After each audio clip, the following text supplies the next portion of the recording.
So, hello everyone, welcome to School of Timeless Wisdom. And today we have a wonderful speaker. We have a wonderful guest called Sara El-Ayouby. And as you can see, Sara is quite a young light worker, but she's done so much with her life. So I'm extremely proud of what you have done, Sara. And I'd like you to please briefly introduce yourself, because here at such a young age, you've been doing so much with psychosomatic healing. You've been going into flow arts, Ashtanga Yoga, trauma therapy, and also you're into nutrition on different levels. And shamanism. So this is so intriguing. Can you please give us a little bit about yourself, like tell us about your journey? Sure. Well, and thank you so much, Omnia, for having me and for opening this space to speak to all these beautiful people. Those who, like the two of us, are also very interested in health and well-being and light working. It's an honor to share my story and to share the experiences and the modalities that I've engaged with. My name is Sara El-Ayouby. I also go by the name of Sara Sakina, as Sakina is one of my life missions. Sakina is a word that is mentioned 6 times in the Quran. And it comes in many different contexts, but mainly the theme is when you are faced with challenge or a fearful situation, that the spirit of Sakina is a holy spirit that is blessed onto us to bring a sense of security, sukoon. And so in the trials and tribulations of life and the challenges of life, Sakina is a wonderful spirit to invite into your daily life. And so I engage with that a lot, and I felt that that was important to also share in my introduction. I am 37 years young, and in the last 37 years, it has mainly been in the last 10 years that I have really gone deeply into my spiritual awareness. Although all the information in my life from the very first day has, well, not that I can really remember the first day at the top of my mind, but at the forefront, but it has been the cumulative of my whole life that has led me to who I am today, the ups and the downs, the lights and the shadows. And shadow work is also a very important work to do. So, in a nutshell, I would like to present my journey in a chronological order and share with you the way it also came into my life, and what I've grasped and what I've taken from that and how I hold that dear today. Okay, that's wonderful. So you started, you said specifically 10 years ago. Was this because of a particular incident, or did you have any challenges in life that kind of like pushed you towards something like this? So I was always kind of looking for myself, and the very first practice that I came across was very light and fun, which is flow arts. My friend suggested it to me. She was actually playing with a pair of poi, which are these 2 balls at the end of a chain. And so I started getting into that, and I realized that the synchronizing of the right and the left side and the rhythm and the beat was very meditative. And that was my first glimpse into meditation, really. I was then just given a piece of advice from my sister. She told me to go to a yoga class. I said I was not interested in yoga at first. I said it's too boring. I like to jump and I like to run and I like to, dance. And so, no, I'm not interested in yoga. She said, trust me, go to Ashtanga Yoga. Just give it a shot. And I did, and I found that it was extremely challenging and engaging, and it really captivated me. So that was in summer 2010. Throughout that year, I came back to Jordan. That was in Canada that I experienced that class. I came back to Jordan, continued my work as a sound engineer at a radio station. I did a few more freelance jobs, and then I decided to go traveling. And once I set foot on my journey, I kind of just told God, I said, you know, just I'm listening. You tell me, you send me the people, you show me the way, and I'm listening. Just I'm gonna follow your guide. And I spent the first 2 weeks in Sinai at the place called Ras Shaitan. It's just north of the hub. And there I met people and who happened to be flow artists as well. And then I went to Cairo and left Cairo one day before the revolution. And I went to Jamaica, spent 3 weeks in Jamaica practicing yoga.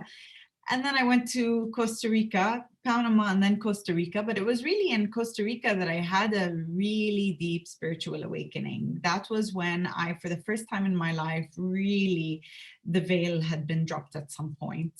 Without going into too much detail, I'd seen that, one, I was an abundantly creative person. That creativity came from within, not from replicating what I saw beyond me, that I was a source of creativity. So that was one great takeaway. Another great takeaway was that really we're in a very impermeable world. Like we can permeate this world. I mean, it's more than what meets the eyes. And I was able to tap into that in an experience, which then led me and made me really think, wow, has yoga really done this to me? Have I been, without knowing, just by practicing breath work and moving, been shifting my energy and been working through the tensions that are in my body and in my mind to reach this level of creativity and reach this level of awareness. So I must take it to the next level. And I left my audio engineering career behind and went to Montreal, where my sisters live. But I also had my teachers there, Mark Darby and Jamie Lee. And I did a 1-year Ashtanga Yoga teacher training. And during that training, I was introduced to shamanism. I had a teacher who worked with a plant medicine called ayahuasca, which comes from the Amazon. And I had asked him about it, and he had pointed me in the direction in which I could work with the medicine as well. And that began a really deep journey, because working with this plant medicine in particular is an extremely awakening experience. It just removes the veils so quickly, and you are one on channel with the divine, and you are able to really vision, receive clear cognizantly information, have revelations, realizations, and also let go of what doesn't serve you and purge it away. And so I started working with that, where I learned more about the polarities of life.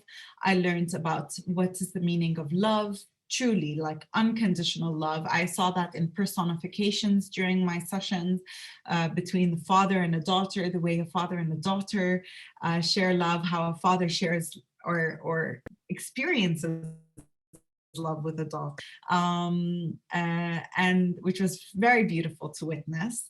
And also the light. What is light? And when we are light workers, what does it mean to be a light worker? What is light? And so I was able to see that. I was able to perceive how light works, so that you can work the light. You got to know what it is, how it works. So that then took me on a journey to Brazil.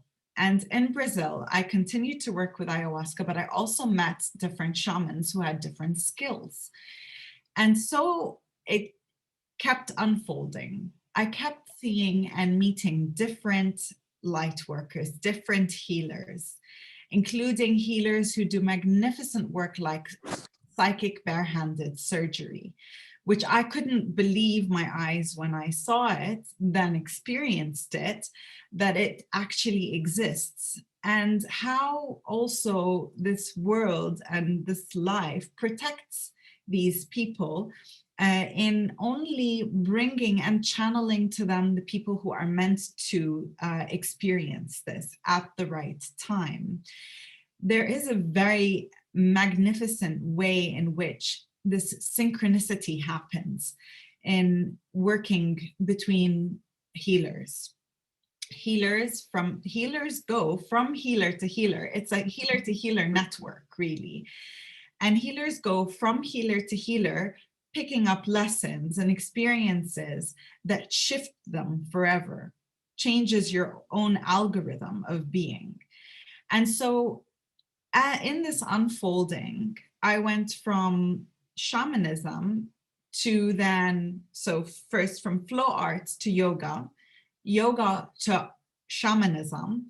And then when I moved back to Jordan, I was introduced to trauma therapy. That's when I really got grounded. And I started seeing humanitarians coming back from the Syrian refugee crisis off the fields, traumatized, really stressed. And then I was running also facilitations for an organization called Oxfam to support their field workers. But seeing that, then I was working on physical tension in the body, and how when you release physical tension in the body, you release the memories, the tension that is associated to the memories.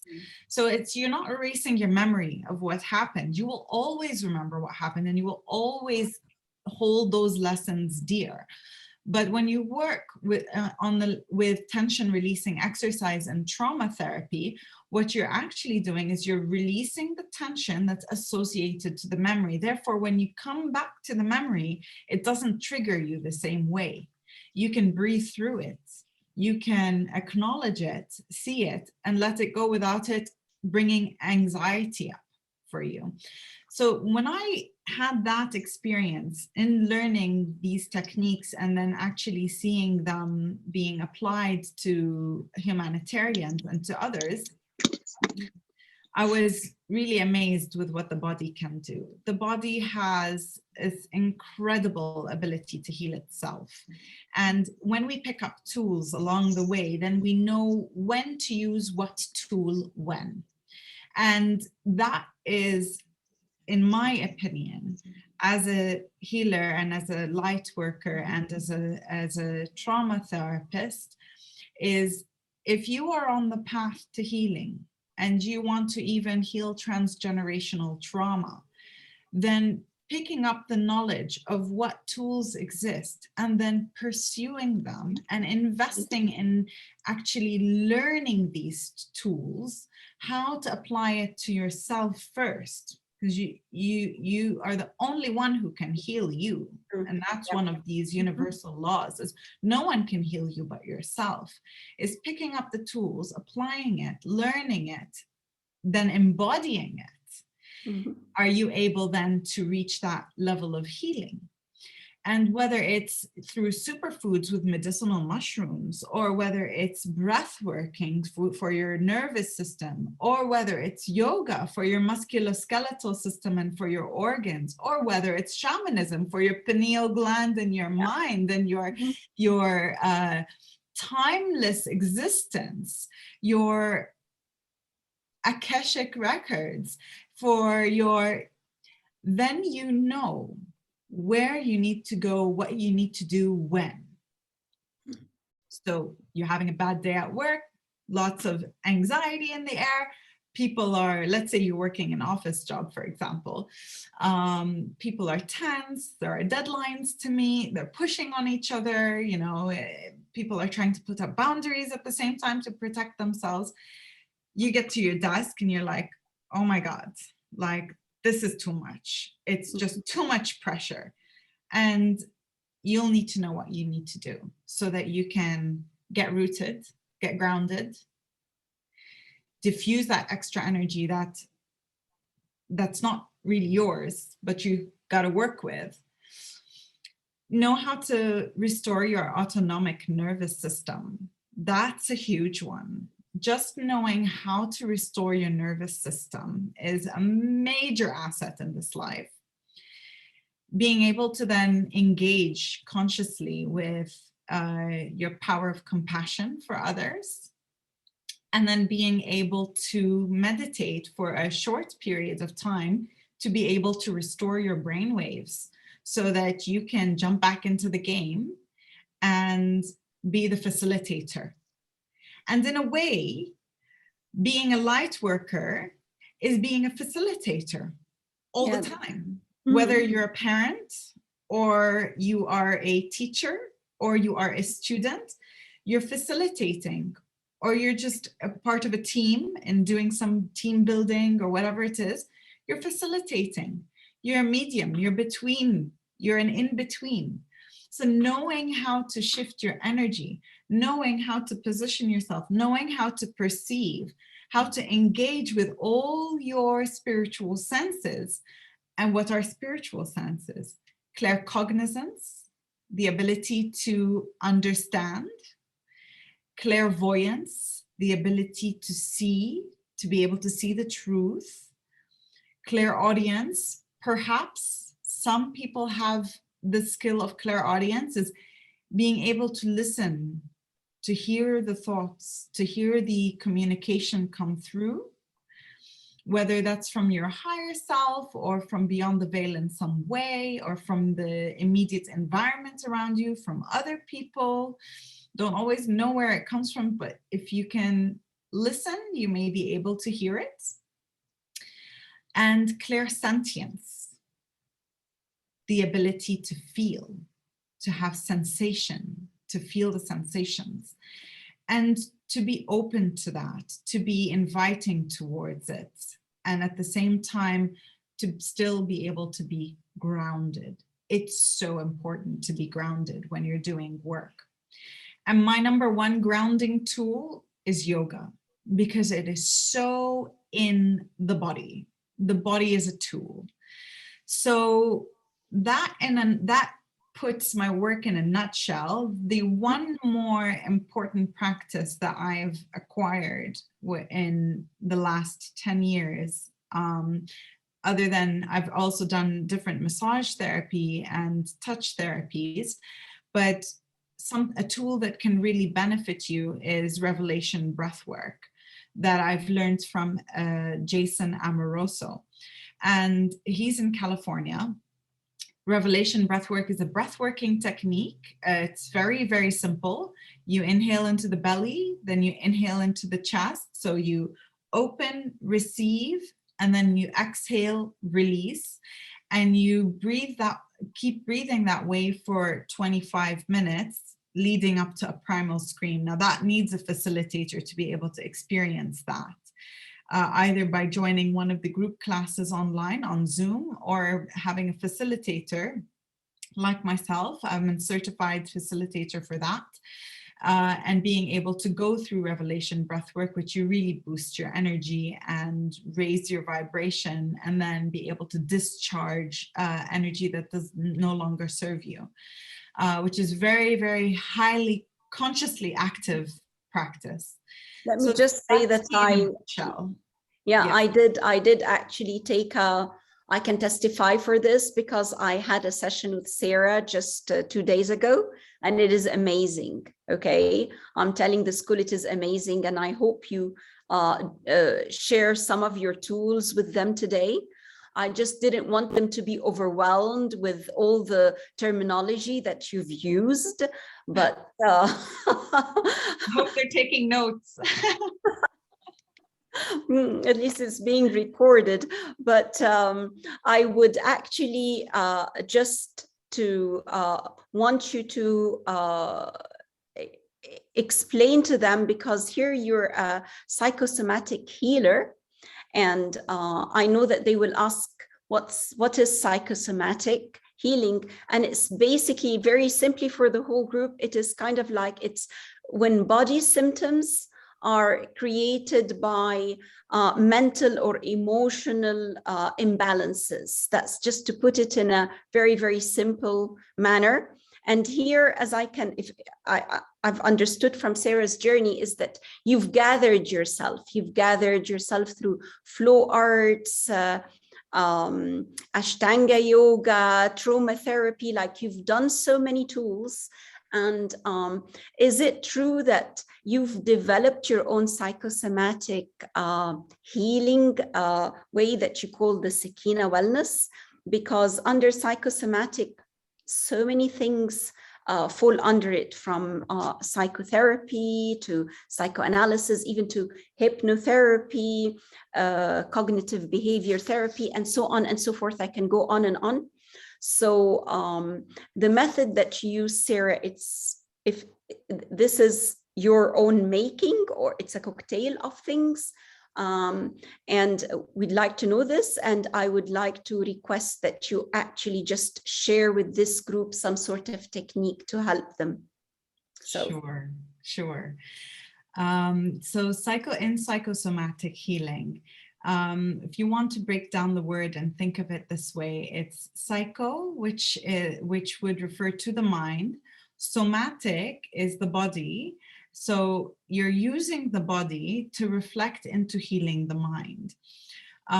Whether it's tension releasing exercise, breath working, walking meditations, any activity that brings healing to the body will reflect and heal the mind as well. So in Sakina Wellness, I've gathered a set of tools. In being able to work with another, I used my set of tools to identify and to navigate a healing path for the person. So those who come to me, each person is very unique. With consultation, I'm able to tell what technique will best serve them at this time. So for example, let's say anxiety. Anxiety can be crippling for some, and being able to resolve the sense of anxiety comes up when there's no problem.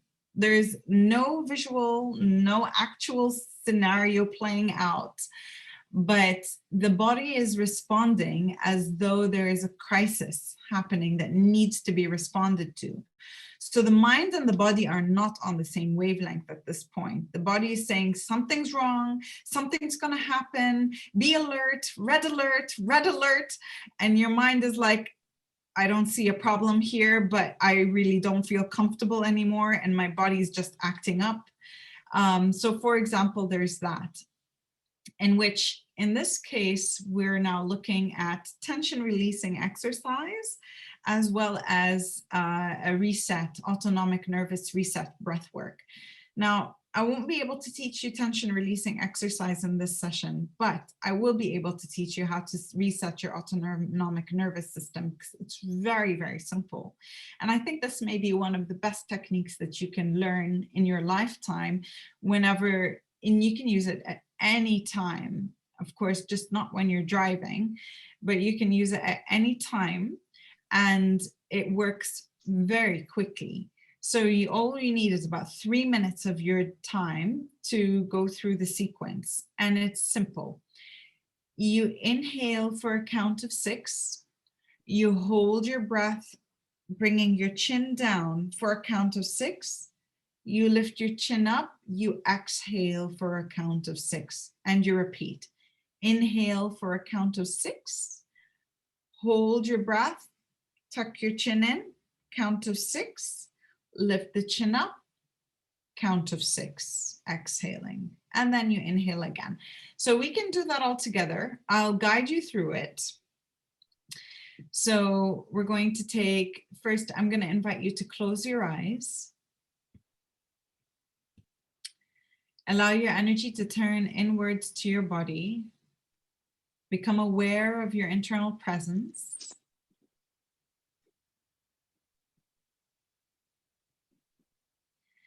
And before doing any breath work, you first turn your attention towards your breath and just watch yourself breathe. Observe yourself.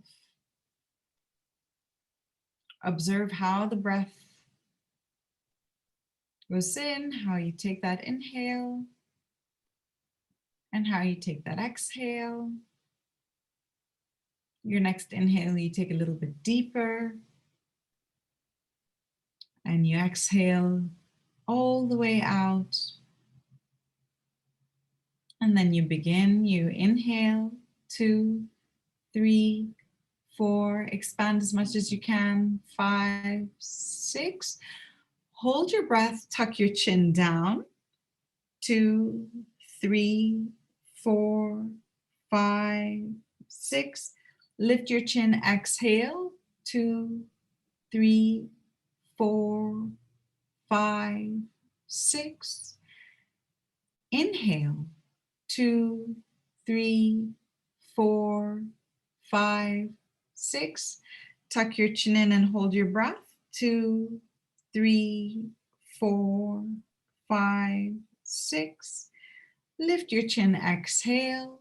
2, 3, 4, 5, 6. Inhale, 2, 3, 4, 5, 6. Tuck your chin in, hold the breath. 2, 3, 4, 5, 6. Lift the chin, exhale. 2, 3, 4, 5, 6. Inhale, 2, 3, 4, 5, 6. Tuck your chin in, hold. 2, 3, 4, 5, 6. Lift the chin, exhale. 2, 3, 4, 5, 6. One more round, inhale. 2, 3, 4, 5, 6. Hold your breath, tuck your chin down. 2, 3, 4, 5, 6. Lift the chin up, exhale. 2, 3, 4, 5, 6. And here you begin breathing again normally. Inhales to exhales. Keeping your eyes closed, you observe your breath, you observe your heart rate, you observe your nervous system.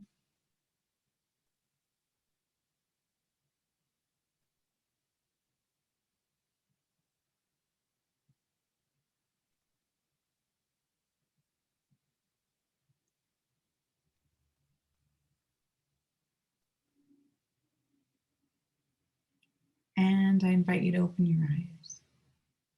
So, in beginning to balance your nervous system out, I recommend that you do this practice maybe around 3 times a day. And you do it for perhaps around 5 minutes each time. And if you do that, what your body will learn, because you're teaching your body, when you do these practices, what you're actually doing is you're teaching your body how to breathe. And you're teaching your body how to balance itself out. And it's going to actually be able to signal to you when you're not breathing properly or when you're in times of crisis. Your body has the ability to generate the request that, hey, I think it's time that we do this. And you will actually remember it and you will think of it and you go, oh yeah, I think, you know what, now's a good time to do this. I need to do this now. And you'll be able to do that. And that's the kind of relationship that you want to build with your body as a spirit that's living in it. You know, using your body as a tool, and then your body as well being able to ask you for attention, for care. Thank you. This is actually very relaxing. I could feel it, you know, although it's such a very, very simple technique. And the beauty of it is that it can be done anywhere. Like, Absolutely. yes. Absolutely. So thank you for sharing this with the group. And do you plan to share anything else, or this was the main practice? Yeah, this is the main practice that I would like to share. There are so many more practices and tools in the toolbox. Even with breathing, there's alternate nostril breathing. I don't know how we are for time. I could teach that as well because it's quite simple and you'll be able to do it at any time. It's an easy to access practice. Do we have about 3 minutes to learn that one as well? I think, yeah, we might as well do this because it's a very interesting, it's an important one. And then I'll open it up for questions if they'd like to ask you something, and that would be a nice wrap to our time. All right, great. Okay, so for alternate nostril breathing, essentially what we're doing here is we're inhaling from one side, exhaling from the other, and then inhaling from the other and exhaling back. So you're kind of drawing a triangle back and forth. You're taking the breath in and out in that pattern. And what that does is it's stimulating the sides of the brain. The two sides of the brain as well as the pressure that's happening up here in the upper part of the nostril. So the way you do it is you put your index finger and third finger on your forehead, which is actually in itself relaxing yet stimulating to the pineal gland position. Then you take your ring finger and your thumb. So you're using your right hand here, and you position them on either side of the nose. Okay, so we begin by inhaling from the right side. So place your index finger and third finger on your forehead, and then you block your left nostril with your ring finger. You inhale. You block the right with your thumb and exhale from the left. You inhale through the left. You block the left with your ring finger and exhale out of the right. You'll always notice one side is more open than the other. That's normal. Inhale through the right.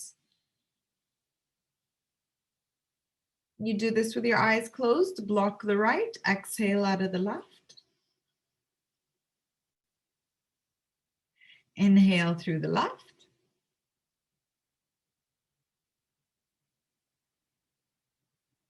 Block the left. Exhale out of the right.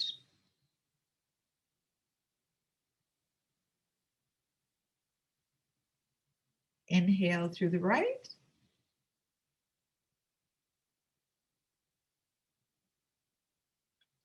Block the right. Exhale out of the left.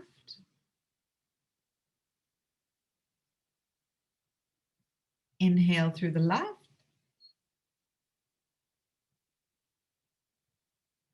Block the left. Exhale out of the right.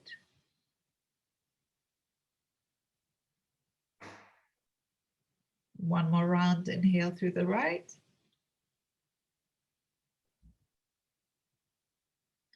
Block the right. Exhale out of the left. Inhale through the left. Block the left. Exhale out of the right. Then bringing your hand down, keeping your eyes closed, take an inhale and envision that you're inhaling through the right.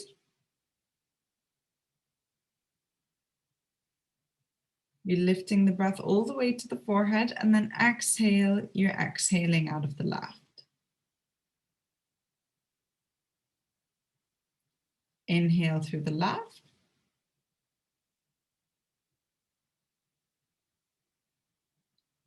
Exhaling out of the right.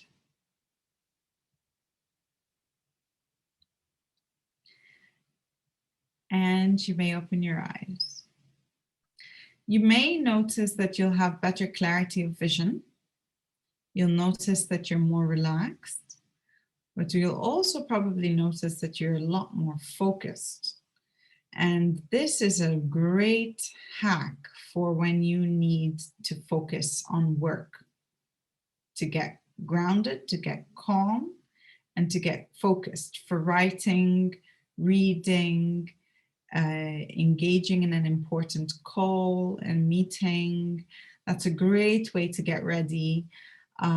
So this is a great life hack. Just this alternate nostril breathing is just fantastic. It's one of the main practices yogis have before they practice yoga as well, because it really brings you to center.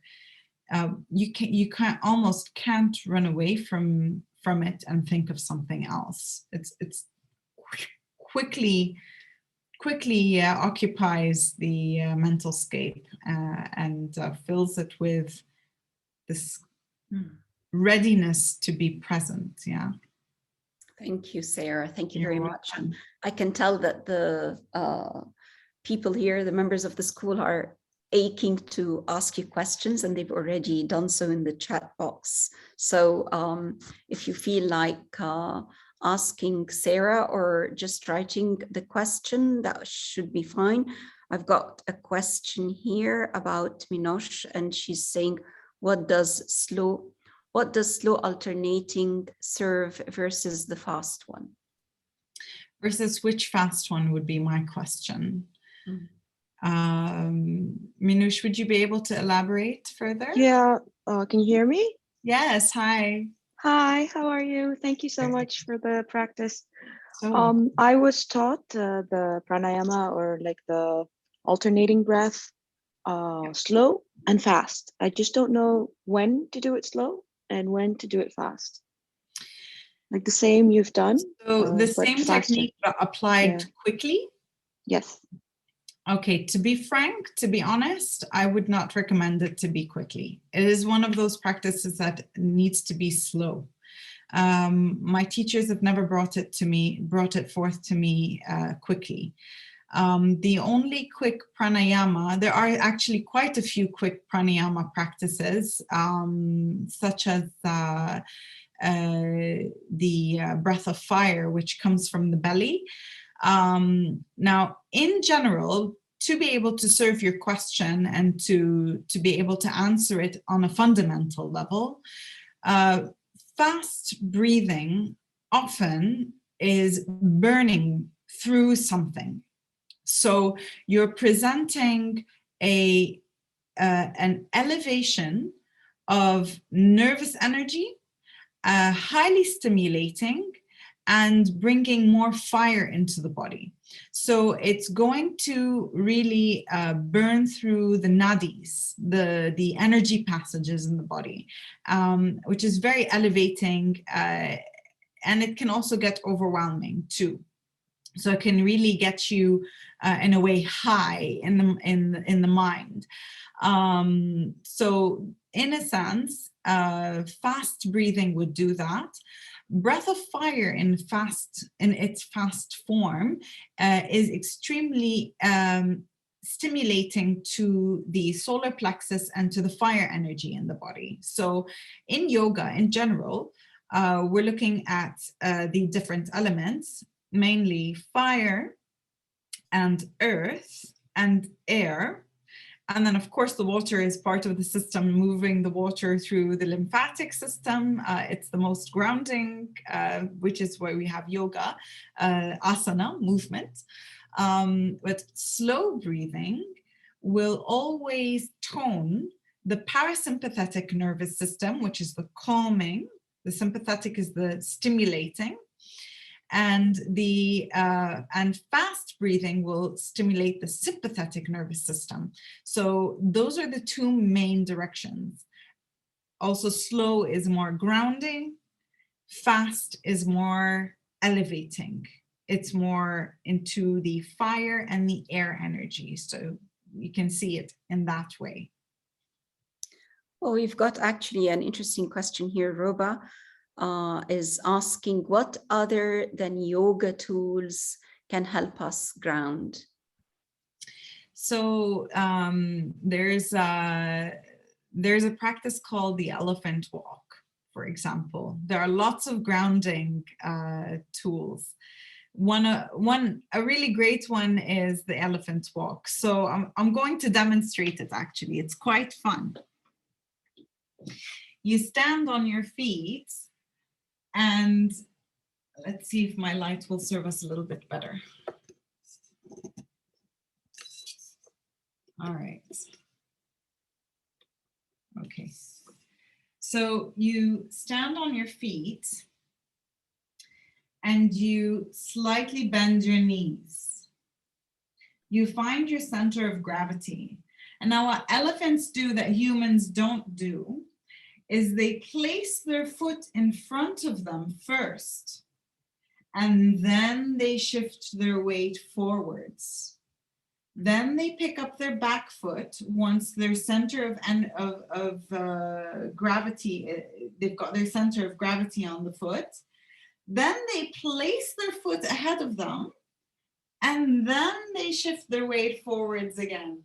And then so you can keep doing it. You can place your foot in front of you, then shift the weight. Place your foot in front of you, then shift the weight. So on and so forth. And you do that while maintaining nice and slow breathing. And essentially, what we do is we fall forwards when we walk as humans. We just lean our bodies forwards. We allow that momentum, and then our feet pick us up. That's why when we trip, it's pretty bad. We fall all the way. But that's what we do. So if you hold your center of gravity, is what's really grounding is the water in the body. The more calm the body is in terms of the water, and you really like settle that the water in the body, then you get more grounded. So that's another nice life hack with getting grounded. Thank you, Sarah. We're actually coming to the end of time. What I'm going to do is, those of you who would like to engage more with Sarah, they can stay online. But I would like to ask Sarah, how can they get hold of you? I will share your details on my WhatsApp group, but other than that, can you please share your details here for those who are not in the school, but it's going to be on YouTube and they can get hold of you? Okay, so one way that you can keep in touch with me is through Instagram. So I'm going to put it in the chat box as well. It's sakina.wellness is the handle. SAKINAH.wellness. I'll also put my phone number in for you in case you want to get in touch with me via WhatsApp to arrange a consultation or a private session. I'm available. Yeah, those would be the two best avenues to reach me at this time, to be able to follow me. Okay, wonderful. Thank you so much. And we've all enjoyed this very much, and feel free to contact Sarah and have a private one-on-one. And you can also do a Zoom session, or they need to be, you can. Okay, yes. So if you're not in the country, you can ask Sarah to have a Zoom meeting with you. Thank you. And welcome. Yeah, and see you all next week. Thank you. Thank you, everyone.